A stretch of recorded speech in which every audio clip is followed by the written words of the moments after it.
जयपुर में तेजाजी महाराज के मंदिर में घुसकर भगवान पर हमला किया गया। भगवान के ऊपर हमला करने के बाद भगवान की मूर्ति को तोड़ दिया। अब जयपुर में तमाम हिंदुओं और आरएसएस के लोगों के दिलों में फुर्ती पैदा हो गई और तुरंत उनको ऑर्गेज़म आना शुरू हो गया। अब ये मिल गया एक और मौका दंगा मचाने को। उसके बाद सड़कों पर उतर गए तमाम भगवान के नाम पर लाठी लेकर प्रदर्शन करने लगे, चीखने चिल्लाने लगे कि किस मुल्ले ने यह काम किया है, औरंगजेब ने हमारे मंदिर पर हमला किया है। देखते ही देखते जो पीछे तस्वीर चल रही है इसमें वो मासूम शर्मा है ना, हरियाणा वाला, उसका गाना लगा हुआ है और फिर तोड़फोड़ का मंजर है। प्रदर्शन करते करते हिंदुओं ने पुलिस पर भी पथराव कर दिया, आगजनी करना शुरू कर दिया, आतंकी माहौल कर दिया कि पकड़ के लाओ उस मुल्ले को, किसकी इतनी हिम्मत। अरे हम तो 300 साल पुराने औरंगजेब की माँ बहन एक कर देते हैं, किसमें यह हिम्मत हो गई हमारे भगवान के ऊपर हमला कर दिया। यार देखना कैसे तोड़ दिया यार, ऐसे कैसे पता लगाओ। इसके बाद जयपुर पुलिस ने 10 टीम बनाई। ये भगवान पर हमला किसने किया पता तो लगाया जाए। भगवान तोड़ दिया यार, ऐसे कैसे। फिर उसके बाद हुआ ये 24 घंटे के भीतर क्योंकि पुलिस को ढूंढना था मुल्ला कि ये तो जरूर किसी मुल्ले औरंगजेब की औलाद का काम होगा।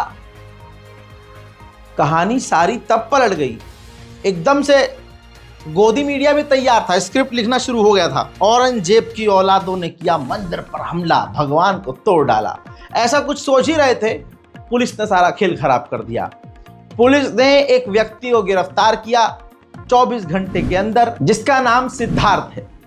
सिद्धार्थ भाई ने अपने ही भगवान के ऊपर हमला कर दिया और भगवान को चकनाचूर कर दिया। कमाल ये है कि किसी ने ये नहीं कहा कि भाई तुमने अपने भगवान पर हमला क्यों कर दिया, और भगवान को यार तुम लोगों ने अकेला क्यों छोड़ा होगा। सबसे बड़ा सवाल तो ये है, लेकिन हम कह नहीं सकते ना, ये हम बोल नहीं सकते। बहरहाल हमसे कहा जाता है कि तुम्हारा अल्लाह नज़र क्यों नहीं आता। चलिए आगे बढ़ते हैं, ज़्यादा बोलूँगा तो विवाद हो जाएगा। बहरहाल सिद्धार्थ चाचा जो हैं गिरफ्तार हो गए हैं। पुलिस प्रशासन ने बताया कि भाई इसने हमला भगवान पर इसलिए किया क्योंकि इसका उसी इलाके में आसपास कहीं कैफ़े है। कैफ़े नहीं चल रहा था, कैफ़े बिल्कुल नुकसान में चल रहा था। इतना नुकसान में चल रहा था सनातनी सिद्धार्थ सिंह का कि कैफ़े बंद होने वाला था। तो रात को जब ये वापस आ रहा था दारू पी के मंदिर में घुस गया और भगवान से शिकायत करते करते, भाई ये अलग ही इनका है भाई, कितना बढ़िया मजहब है। भगवान इनकी ना माने तो भगवान को लाठी उठा के तोड़ दो और मूर्ति तितर बितर कर दो, ये है भाई इनका धर्म। लेकिन दोस्तों पुलिस प्रशासन ने बड़ी ताबड़तोड़ मेहनत करी। जयपुर पुलिस का शुक्रिया कि एक बड़ा दंगा रोक दिया, वरना हिंदू संगठन लोड होना शुरू हो गए थे।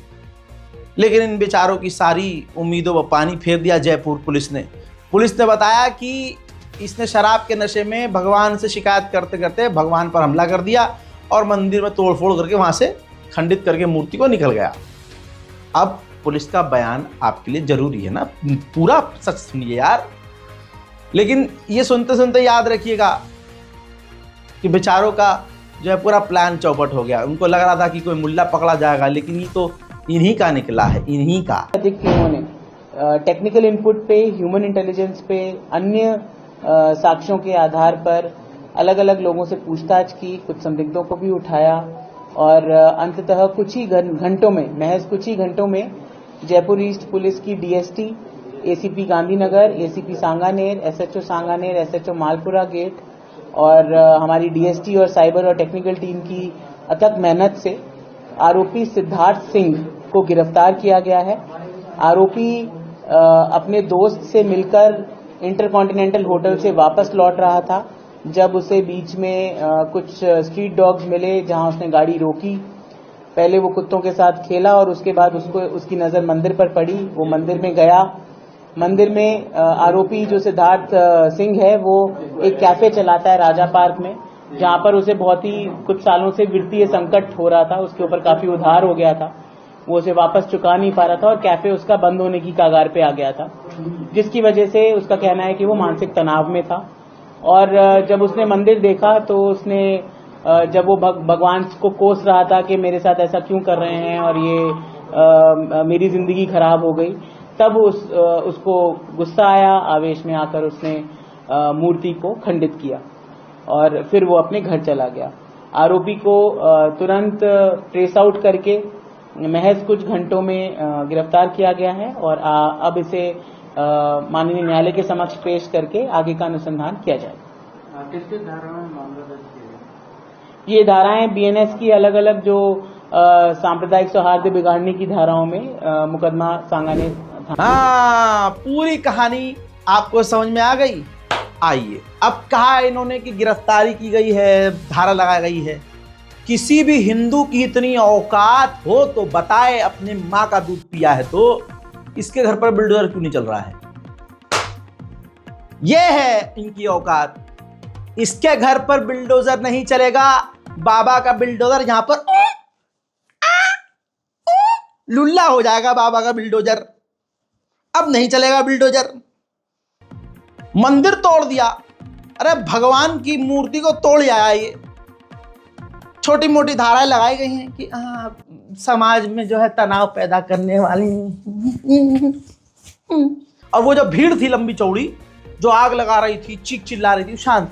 अरे ये तो अपना ही निकला है यार।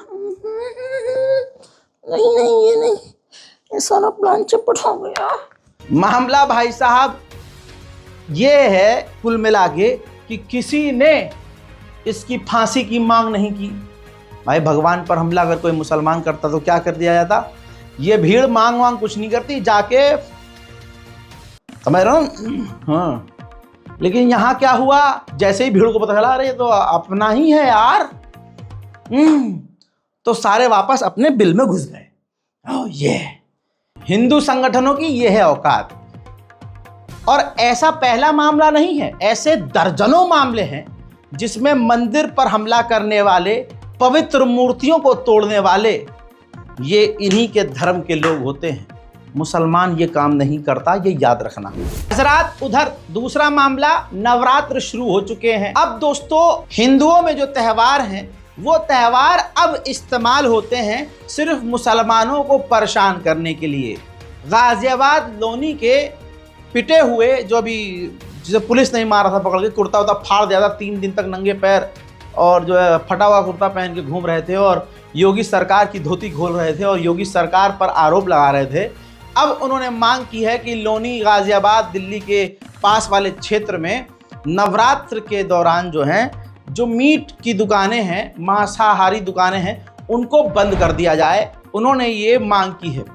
हाई कमांड को, अपने एसडीएम से लेकर सीनियर ऑफिशियल्स को उन्होंने ये लेटर लिखकर ये जो है रिक्वेस्ट की है। दूसरी तरफ और भी बहुत सारे इसी तरह के नेता हैं जो मांग कर रहे हैं कि भाई नवरात्र में मांसाहारी मांस की दुकानें बंद कर दी जाएं। दोस्तों, ये वही लोग हैं, अगर आधी रात में इनके घर जाओगे ना तो नवरात्र हो चाहे कुछ हो, दारू पी के मटन ये पेल ले होंगे घर के अंदर।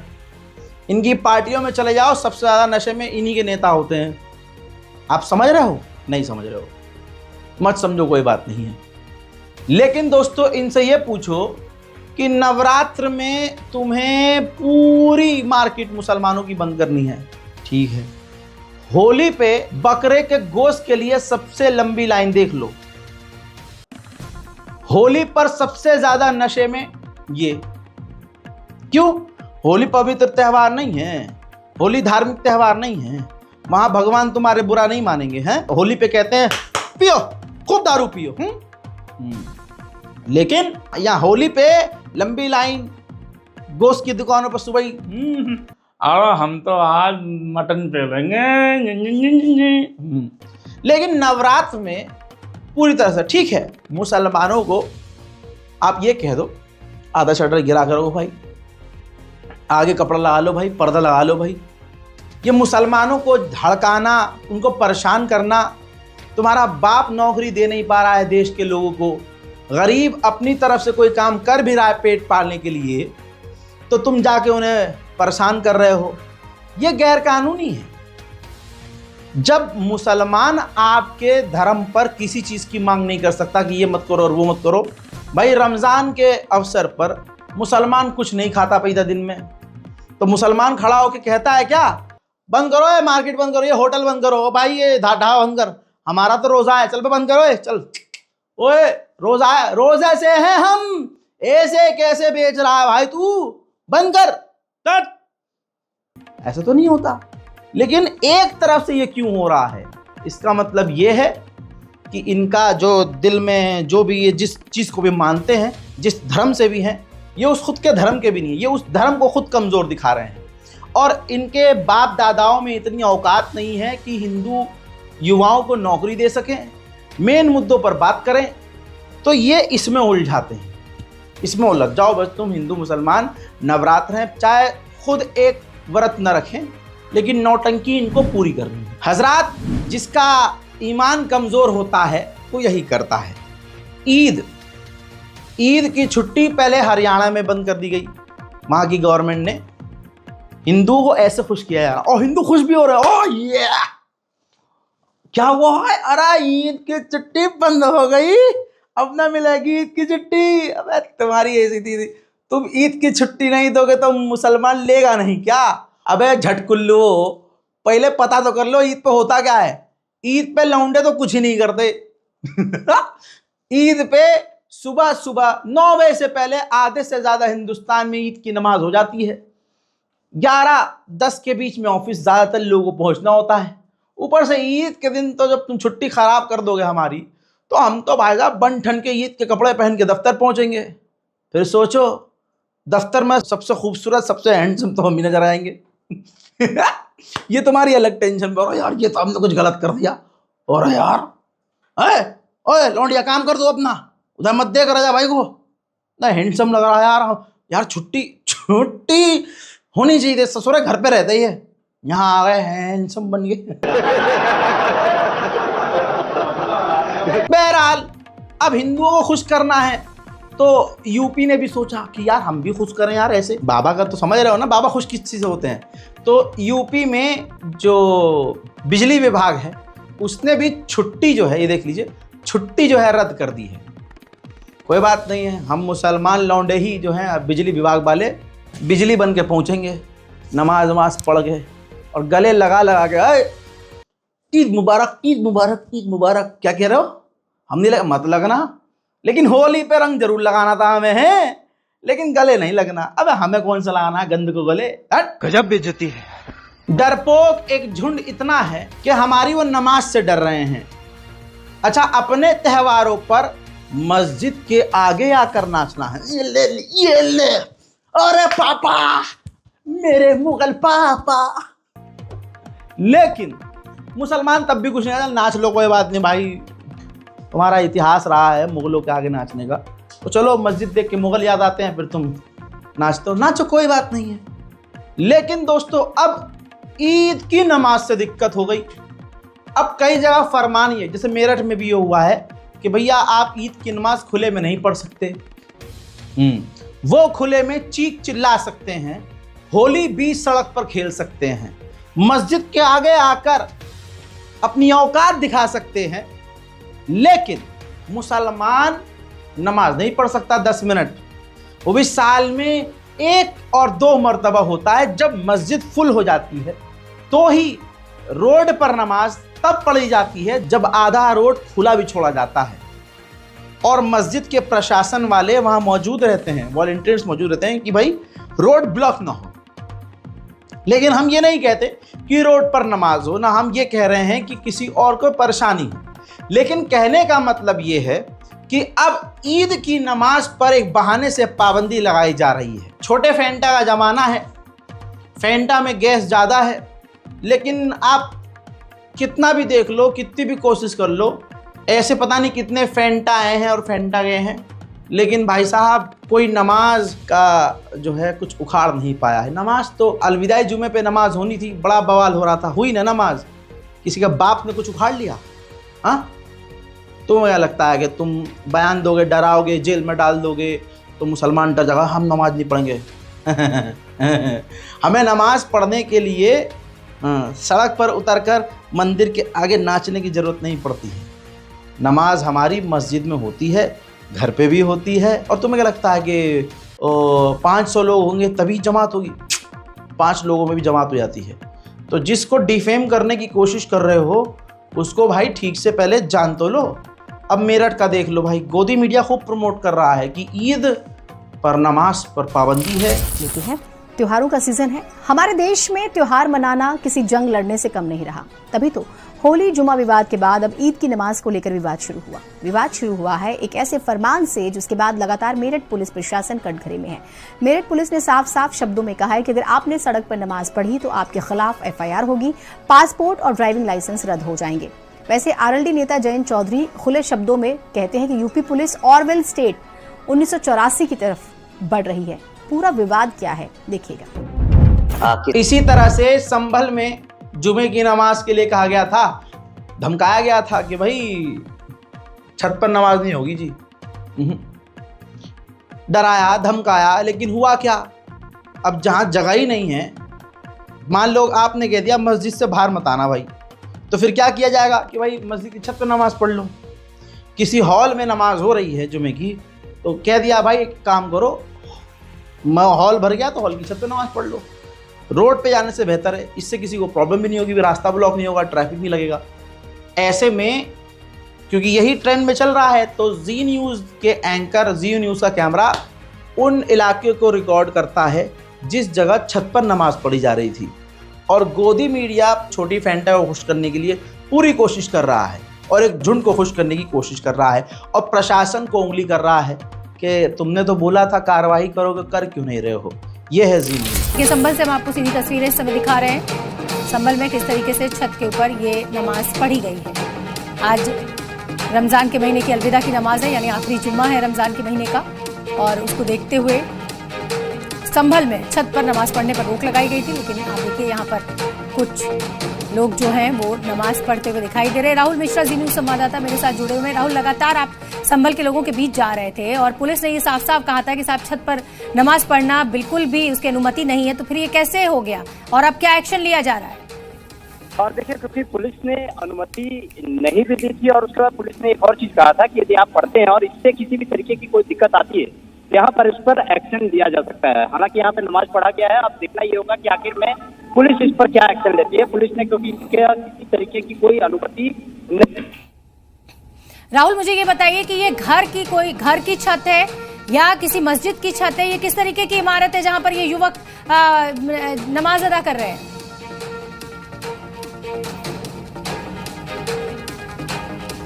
राहुल से हमारा संपर्क टूट गया है, लेकिन इस समय की बड़ी खबर आपको बता दें। संभल हजरात, इन तमाम चीजों के बीच प्रतिमा मिश्रा ने जो संघियों के चूल्हे में आग लगाई है वो चुम्मेश्वरी है। अल्लाह इसे सलामत रखे। और क्या ही कहूँ, बस दिल से इनको सैल्यूट है प्रतिमा मिश्रा को।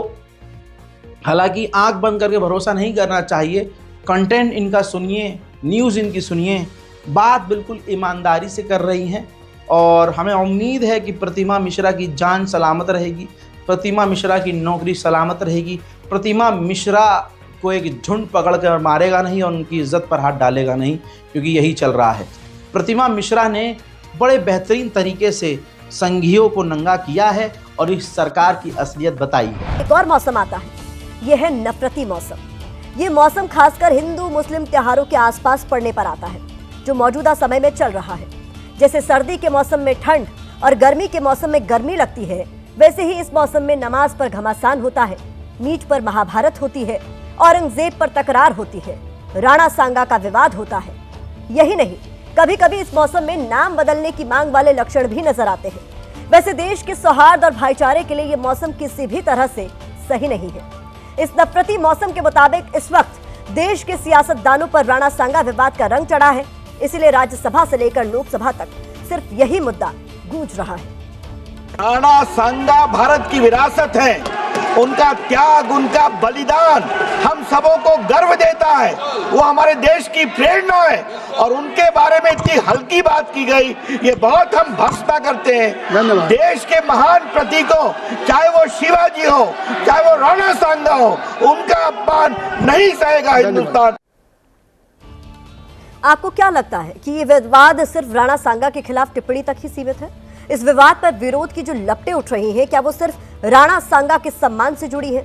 अगर आप ऐसा सोच रहे हैं तो ये सही नहीं है, बल्कि ये पूरा विवाद अब अगड़ा बनाम दलित वाली राजनीति की शक्ल अख्तियार कर चुका है, जिसका केंद्र यूपी बनने जा रहा है, क्योंकि यहां 2027 में विधानसभा के चुनाव होने हैं।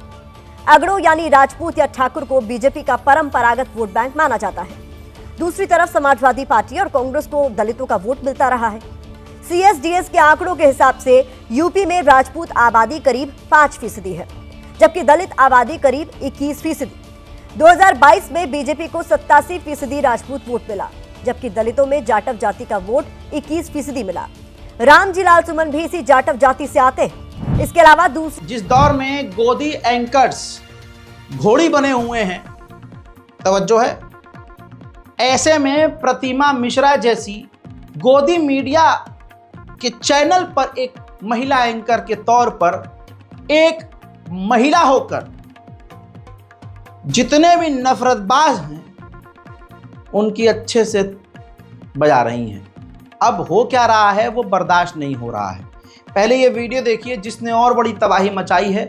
संघ में भगदड़ है, हिंदू संगठन दीवार में सर मार रहे हैं। इतिहास के पन्नों को सहूलियत वाली सियासत की स्याही से लिखने की कोशिश की जा रही है। ताजा मामले में अब आगरा का जिक्र हो रहा है। यूपी के सीएम योगी आदित्यनाथ ने आगरा का जिक्र करते हुए कहा है कि आगरा की पहचान छत्रपति शिवाजी महाराज से है, ना कि मुगलों से। लेकिन आगरा के बारे में जब आप सोचते हैं तो सिर्फ ताजमहल दिखाई देता होगा, जहन में यही आता होगा। तो उनके इस बयान के क्या मायने हैं, ये हम आपको आज समझाने वाले हैं। पहले आपको याद होगा होली पर किस तरीके के बयान आ रहे थे। अब नमाज को लेकर घमासान शुरू हो गया। दरअसल यूपी भर में गाइडलाइंस जारी कर दी गई है नमाज को पढ़ने को लेकर कि आप सड़क पर नमाज नहीं अदा कर सकते हैं। और ये कहा जा रहा है इसके पीछे कि कई बार ट्रैफिक बाधित होता है। अगर इस बात को मान भी ले कि ट्रैफिक बाधित होता है, तो क्या ट्रैफिक केवल नमाज की वजह से बाधित होता है? जब सड़कों पर भंडारे किए जाते हैं तो भी ट्रैफिक बाधित होता है। जब कांवड़ यात्रा निकलती है और एक पूरी रोड को ब्लॉक कर दिया जाता है तब भी तो ट्रैफिक का वायलेशन होता होगा या ट्रैफिक बाधित होता होगा। इसी तरीके से जब VVIP रूट लगते हैं तब भी लोगों को परेशानी होती है। तो ये दोहरा रवैया क्यों? पूछेंगे सवाल रात 8 बजे भारत। अब इसके बाद ये देखिए 2 ट्वीट हैं, प्रोपेगेंडा शुरू हो गया। बीजेपी IT सेल को आदेश मिल गया कि देखो जी ये कुछ ज़्यादा ही कर रही है, तो उनका नाम फातिमा मिश्रा कर दिया।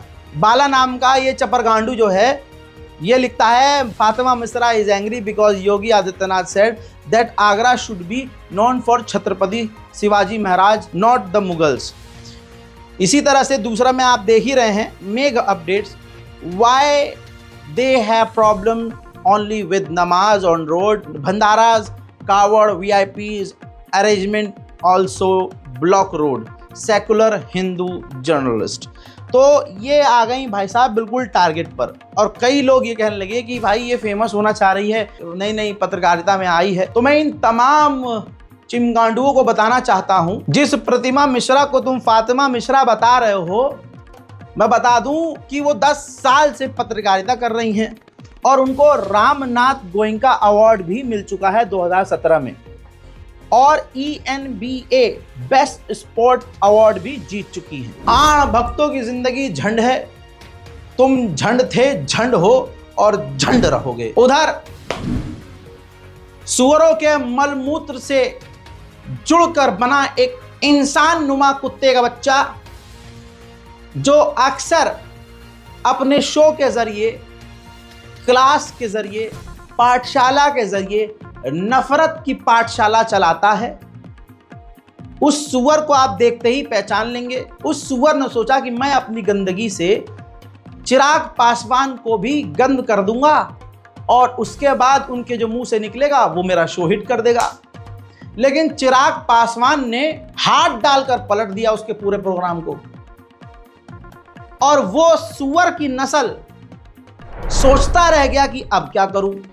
देखिए बीजेपी को लेके जो अभी माहौल बना हुआ है, अभी जैसे हो गया कि संभल में सड़क पे नमाज पढ़ने नहीं देंगे या मेरठ में नहीं पढ़ने देंगे। एक वर्ग का ये कहना है कि अगर सड़क पे नमाज नहीं पढ़ने देना है तो पूरे देश में कीजिए, बीजेपी शासित हर राज्य में कर दीजिए। पूरे यूपी में प्रशासन का ऑर्डर आ जाए कि सड़क पे नमाज पढ़ने नहीं देंगे।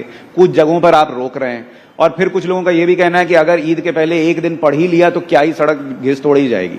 आपका इस पर आपकी राय क्या है? क्योंकि पटना में मुझे याद है, आपको भी पता है, वहां पे सड़क पे नमाज तो होती है। भाई मुझे लगता है ये सब फालतू की बातें हैं, इस पे चर्चा भी नहीं करनी चाहिए, कोई मतलब नहीं बनता इन सारी बातों का। आज देश में बड़े बड़े विषय हैं जिसको लेकर हम लोग को चर्चा करनी चाहिए। और दिक्कत ये होती है कि जब हम लोग ऐसी बेमानी बातों के ऊपर जब हम लोग चर्चा करने लगते हैं, बिना मतलब इससे समाज में, देश में एक तनाव का वातावरण बनता है, एक असहमति का वातावरण बनता है, बिना मतलब के संप्रदाय, अलग अलग लोगों के बीच में टकरारें पैदा होती हैं। कोई मतलब नहीं है। जिसको जो जैसे करना है इतने वर्षों से करते आए हैं ना, करते रहेंगे। पर आज जब बड़े एजेंडे हैं, आज देख लीजिए, अगर ये सारी बातें नहीं हो रही होती तो संभवतः आप मुझसे पूछते कि आपने as a food processing minister इतने महीनों में क्या किया। और चिराग भाई, ये सारी चीजें सेकेंडरी हो जाती हैं। चिराग भाई, जिसको आप फालतू बात बता रहे हैं वो तो आपके ही सहयोगी दल के लोग कर रहे हैं ना। पर मैं नहीं सहमत हूं ना, मैं यही तो मैं जिक्र कर रहा हूं। भाई देखिए, मैं 21वीं सदी का पढ़ा लिखा ही हूं। मुझे इन सब बातों से, और मैंने इस बात को बोलते बोलते मैंने खुद ही मैंने कहा है कि धार्मिक विषयों में नहीं इंटरफेयर करना चाहिए। वो व्यक्तिगत आस्था का विषय है। मैंने जब इफ्तार दिया, मैं तिलक लगा के गया हूं। अब उसको लेकर अगर ये विवाद खड़ा किया जाए, भाई मेरी आस्था है ना इस पेपर, वो मेरी व्यक्तिगत आस्था है। मैं आपके धर्म का सम्मान करने के लिए मैं अपने धर्म के संस्कारों को तो नहीं भूलूंगा ना। बट ये सारे बंद कमरे के पीछे की बातें हैं ना, ये व्यक्तिगत आस्था का विषय है। कईयों की आस्था होती है, कईयों की नहीं होती। कितने हिंदू हैं जो तिलक नहीं लगाते हैं, तो क्या वो हिंदू नहीं है? बट ये सारी व्यक्तिगत आस्था का विषय, इसको क्यों सार्वजनिक तौर पर या इसको क्यों जनरलाइज करने का प्रयास किया जा रहा है? मैं अपने सहयोगियों की भी मैं बात कर रहा हूं। अगर आप उनका भी नाम लेकर बोल रहे हैं कि वो लोग ये करते हैं, मैं इस राजनीति से सहमत नहीं हूं। मैं मानता हूं कि आज की तारीख में there are bigger issues, there are bigger things that needs to be addressed and we need to talk about that rather than just talking about Hindu and Muslim. देखिए, ये आप बड़ी बात कह रहे हैं कि भाई आप अपने सहयोगियों को भी कह रहे हैं कि इसकी जरूरत नहीं है, जो आप कर रहे हैं उसकी जरूरत नहीं है कि आप सड़क पर ये हो रहा है वो हो रहा है, जो भी चीज है। चलिए, यही आपकी साफगोई लोगों को पसंद भी आती है। अच्छा, फेंटा अपने ही जोश में, फेंटा को लगता है बस नाम बदलते रहो, ये कर दो वो कर दो, अब खुश हो जाएंगे लोंडे हमारे। आगरा ताजमहल की वजह से नहीं जाना जाता है, आगरा जो है मुगलों की वजह से नहीं जाना जाता, फलाने की वजह से जाता। हाँ, ये लाल किला शाहजहां ने थोड़ी ना बनवाया था, ये लाल किला महाराज आनंद पुनन ऐनम पोने छावो छीनी ओना ने बनवाया था। और ये ताजमहल भी जो है शाहजहां ने थोड़ी ना बनवाया था, वो तो महाराज दिवंगत महान चौधरी मोदी ने बनवाया था। और वो कुतुब मीनार कुतुबुद्दीन ने थोड़ी ना बनवाया था, कुतुब मीनार तो राजा कुमार सिंह कुंवर ने बनाया था भाई। हुमायूं का टॉम हुमायूं ने थोड़ी ना बनवाया था, वो तो हनुमान सिंह चौधरी ने बनवाया था भाई। फतेहपुर सीकरी में जो बुलंद दरवाजा बना हुआ है वो अकबर ने थोड़ी ना बनवाया था, वो तो आकाश सिंह चौरसिया ने बनवाया था भाई। चार मीनार सुल्तान मोहम्मद कुतुब कुली शाह ने थोड़ी ना बनवाया था, वो तो महाराजा अलान के फलान ने बनवाया था भाई। और वो लखनऊ का फेमस बड़ा इमामबाड़ा वो नवाब असफुद्दौला ने थोड़ी ना बनवाया था, वो तो आमेर के राजा अनिल चौधरी पासवान ने बनवाया था। समझे भाई? भाई बस यार, ये यार भाई बस। भाई तुम्हें फट गई? हाँ भाई, चल निकल, फेंटा पी लियो, बाहर रखिए। तो दोस्तों,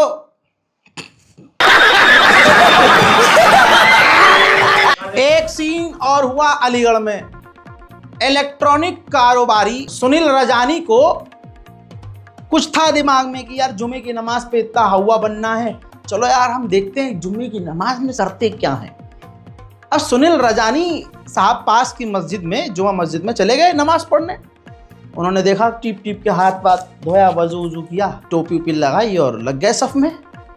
अब इस्लाम की खूबसूरती देखिए आप, तवज्जो है, सारे वहां के लोगों को लगभग पता था कि ये तो पास के शोरूम में, पास की दुकान में, ये मतलब इन्हीं का काम है, बढ़िया काम है यार, हिंदू भाई है। लेकिन पता नहीं वहां किसी ने घूरा नहीं इनको। अरे रजानी, तू रजा बनने आ गया? हाँ, चल बे मंदिर को निकल। किसी ने कुछ नहीं कहा भाई। काफिर काफिर काफिर चीख कर मुसलमानों को बदनाम, काफिर को मारने के लिए कहते हैं ये। काफिर आए नमाज तो मुसलमान करे वेलकम। और पता है कि अगर हमने घूर दिया तो ये बेचारा घबरा जाएगा, तो सबने इग्नोर किया। तो सुनील भाई ने, ये देखिए आपको दिख रहे होंगे, थोड़ा मुसलमान तो फ़ौरन पहचान जाएगा इसमें कौन सुनील भाई हैं, ठीक है। वो बेचारे नमाज पढ़ी उड़ी उन्होंने, अब ये हो गई वीडियो वायरल।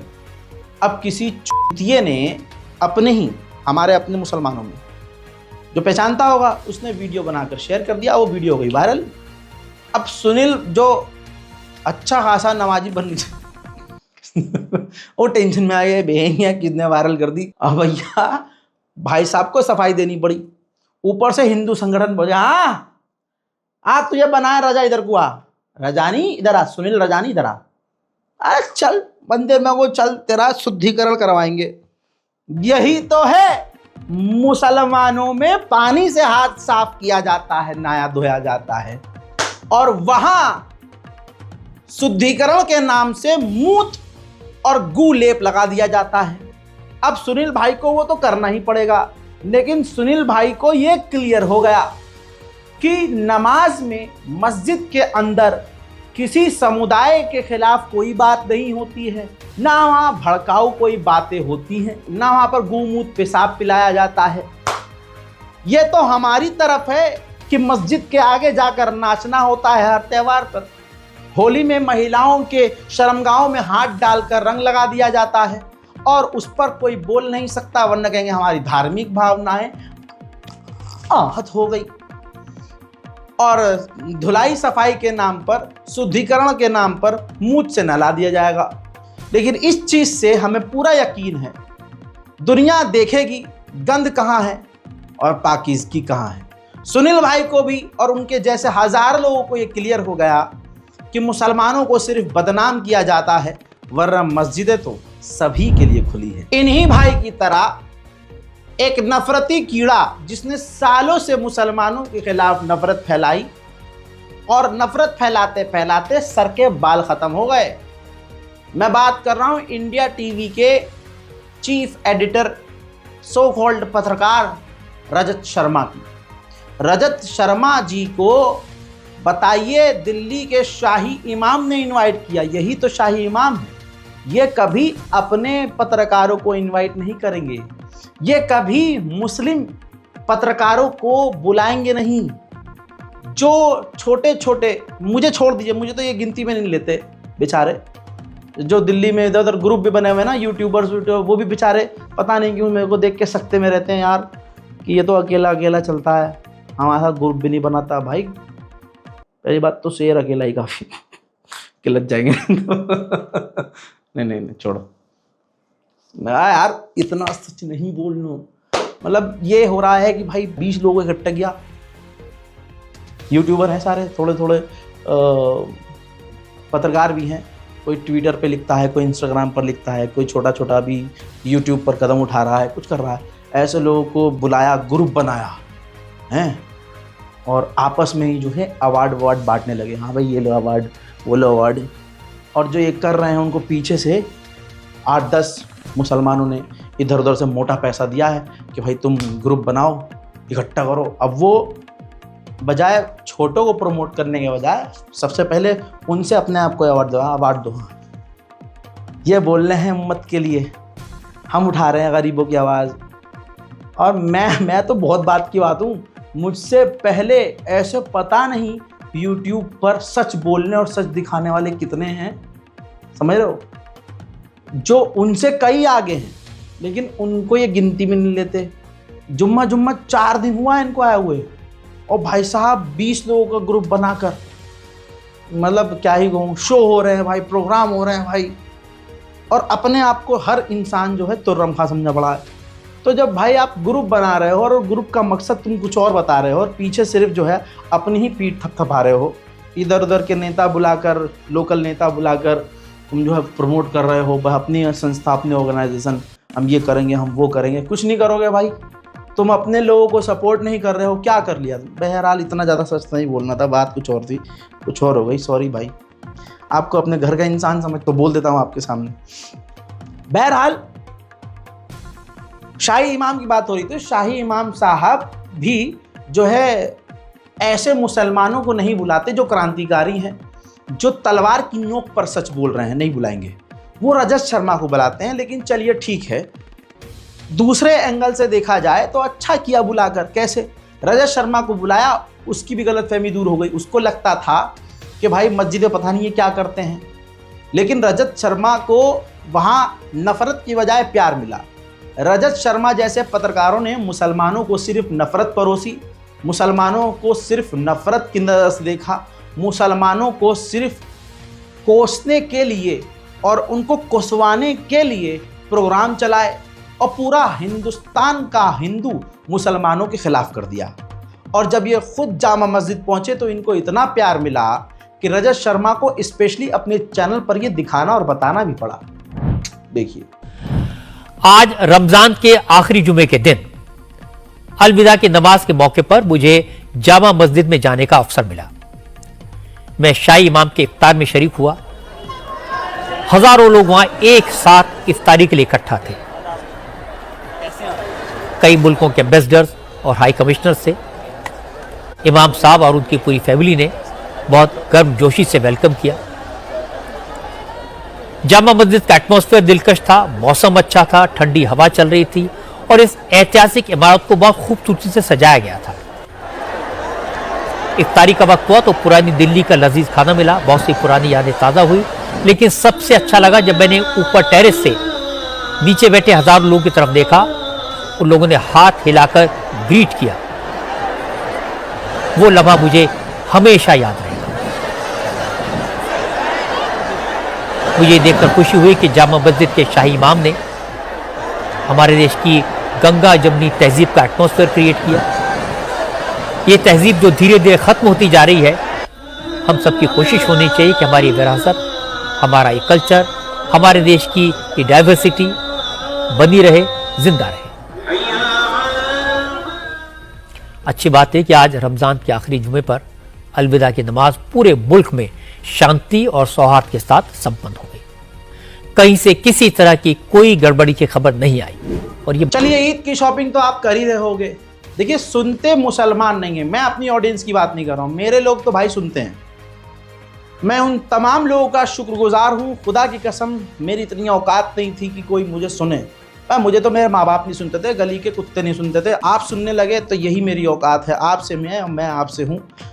लेकिन खुदा की कसम, मैंने कभी भी घमंड नहीं किया, ना इंशाल्लाह करूँगा। जो लोग मुझसे मिले हैं, चाहे अवान गालिब में मुझसे वो कल मिले हों, चाहे दिल्ली की जामा मस्जिद में वो पिछले साल मिले हों, चाहे चलते फिरते कहीं भी लोग मुझे मिल जाते हैं, वो इस बात के गवाह होंगे। मैं ज़मीन से जुड़ा हुआ इंसान हूँ। मेरा कोई अगर फ़ैन है तो मैं उसे फ़ैन नहीं, अपने परिवार का हिस्सा मानता हूँ। मैं वो इंसान हूँ जो कल तक कुछ भी नहीं था। आपने मुझे खाक से उठाकर आसमान में एक तारे की तरह छोड़ दिया है और उसके अंदर, यानी उस तारे के अंदर आप ख़ुद को देखते हो और अपनी आवाज़ समझते हो। और मैं तमाम परेशानियों के बावजूद अपनी परेशानियां शेयर न करके मैं सिर्फ आपकी बात करता हूं। मैं इस लायक तो नहीं था कि आप मुझे इतना प्यार दें, लेकिन व तुइज़्ज़ु मन तशा व तुज़िल्लु मन तशा। अल्लाह ने ही मुझे इस मुकाम पर पहुंचाया है और अल्लाह ने इज़्ज़त दी है। आपके ज़रिए वो इज़्ज़त दी है और वो इज़्ज़त का मैं बहुत शुक्रगुजार हूँ। जिस दौर में कोई किसी की नहीं सुनता, उस दौर में आप मेरी बात सुन रहे हो, मेरे लिए ये बहुत बड़ी बात है। आप सभी का बहुत शुक्रिया। लेकिन ऐसे लाखों लोग हैं जिन तक मेरी आवाज़ नहीं पहुंच रही है। क्यों?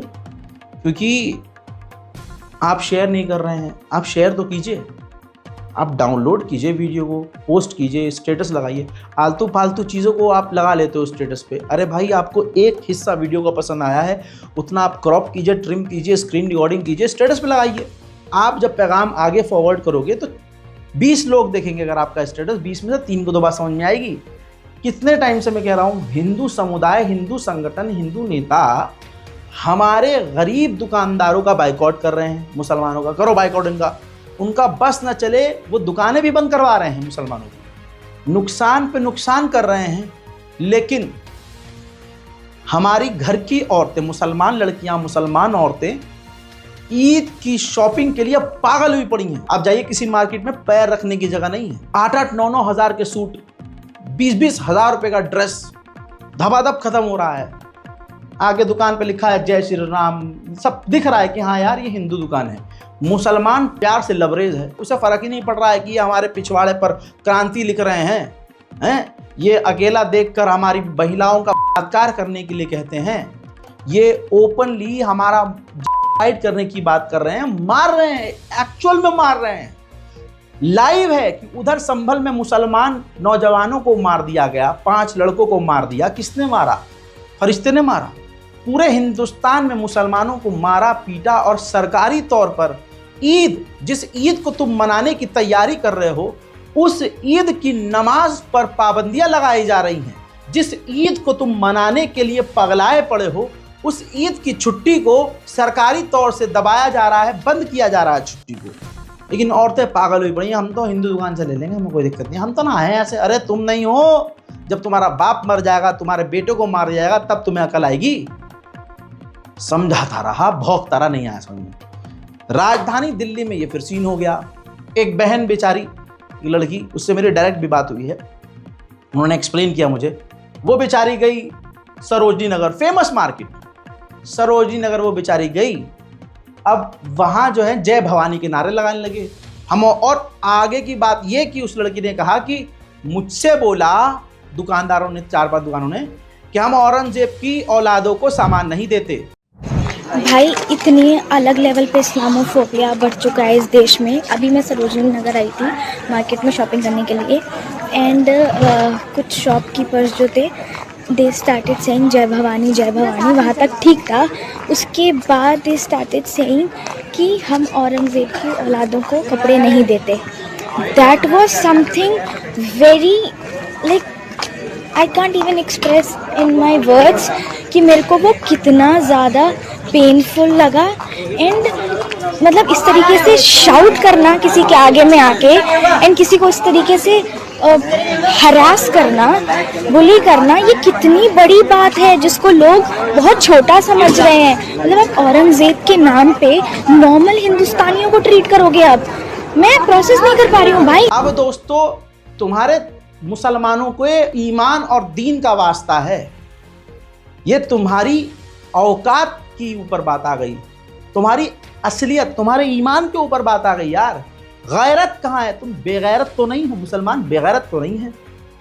अब तुम्हें तुम्हारे ईमान की कसम है, जो ये वीडियो देख रहा है, 2 चीज करो, इस वीडियो को शेयर करो और आज से ठान लो कि हिंदुओं की दुकान से एक आलू नहीं लेना हमें। आलू की जगह हम भिंडी हिंदू की दुकान से छोड़ के मुसलमान की दुकान से ले लेंगे, इसकी दुकान से नहीं लेंगे। हमें हिंदुओं से नफरत नहीं है, बिल्कुल नहीं है ना, हम नफरत फैला रहे हैं, tit for tat. International level पर भी इस पॉलिसी का इस्तेमाल होता है। इंटरनेशनल पॉलिटिशियंस भी इस चीज़ को करते हैं। व्लादिमीर पुतिन हो, हमारे मोदी हो, डोनाल्ड ट्रंप हो, तुम हम पर टैक्स लगा रहे हो, हम तुम पर टैक्स लगा रहे हैं। तुम हमारा सामान नहीं लोगे, हम तुम्हारा सामान नहीं लेंगे। That's it, it's very simple. हम काय को बने सेकुलर भाई? सेकुलरिज्म की खाली बात मुसलमान करेगा क्या? तुम हमारे खंजर घोपो, हम कहे हाँ कोई बात नहीं भाई, तुम बोलो जो कौन सा नारा लगवाना है, हाँ जय श्री राम, और बताओ कौन सा लगाना, इधर भी मार दो भाई। ये क्या भाई? हम नफरत नहीं फैला रहे हैं, वो हमारा बाइकआउट कर रहे हैं, हम आपका बाइकआउट कर रहे हैं। That's it. वरना आई लव यू टू, जाओ चलो, जय हिंद।